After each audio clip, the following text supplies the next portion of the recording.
Sa ilang parte ng mundo, normal magkaroon ng isang misis nang hindi lang isa, hindi dalawa, kundi tatlo o higit pa na mga mister.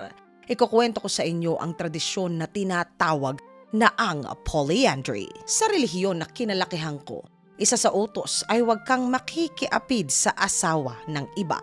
Ngunit sa ibang bahagi ng mundo, ang pagkakaroon ng higit pa sa isang kabiyak ay kasama na sa kinalakihan nila kaugalian at kasanayan. Ang ilan sa mga bansa sa mundo na gumagawa ng kakaibang kaugaliang ito ay ang mga Tibetan. Maaaring ito ay nasa India, Nepal at maging ilang bahagi din ng bansang China. Ginagawa din ito sa isla ng Marquise. Illegal man ito sa malaking bahagi ng mundo, ay may mga pag-aaral na mayroon ding gumagawa nito sa norteng bahagi ng Amerika at maging sa timog na bahagi nito.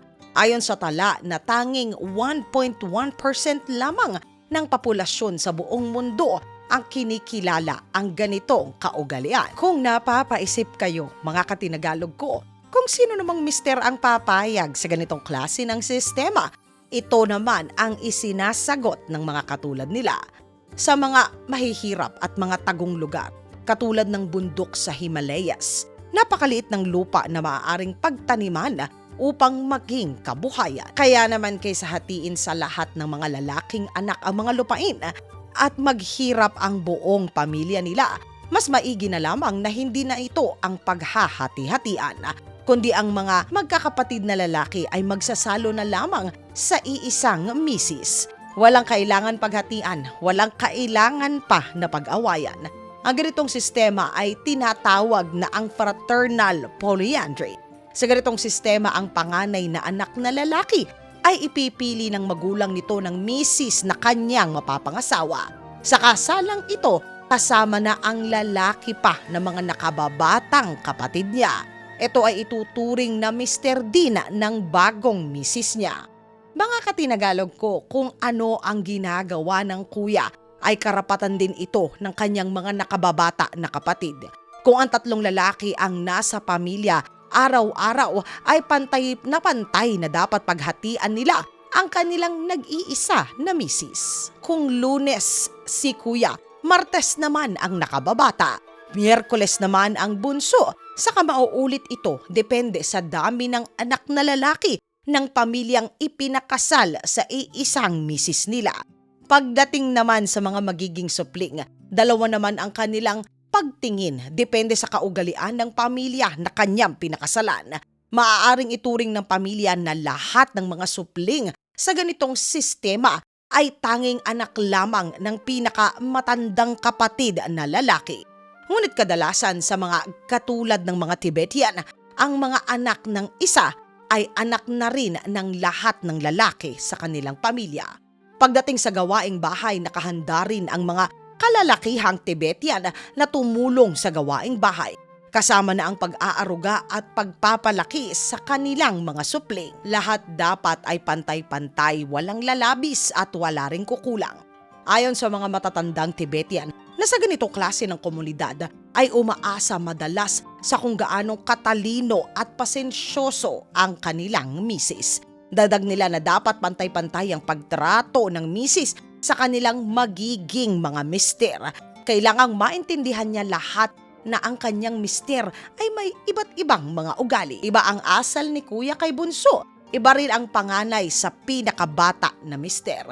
Ngunit ganon pa man, dapat hatiin ng iisang misis ang kanyang panahon sa pagbibigay ng pangangailangan, lagpas man sa tatlong mister sa pamilya ang kanyang pinakasalan. Ngunit papaano naman ang usaping selos? Ayon sa mga taga-Tibet, na ang selos ay nagaganap lamang kung ang isang misis ay mayroong pinapaboran. Kaya naman sa tuwing magaganap ito, ang biyanang babae ang nagpapaalala sa misis na ano dapat ba ang gawin nito sa kanyang mga mister. Dapat ay pantay-pantay. Kung tatlo ang mister, dapat tig-2 araw sila sa isang linggo. At kung sobrang araw naman ang pag-uusapan, ay dapat ilaan na lamang sa sarili niya. Dapat ay wala siyang kikilingan para wala naman na pag-aawayan.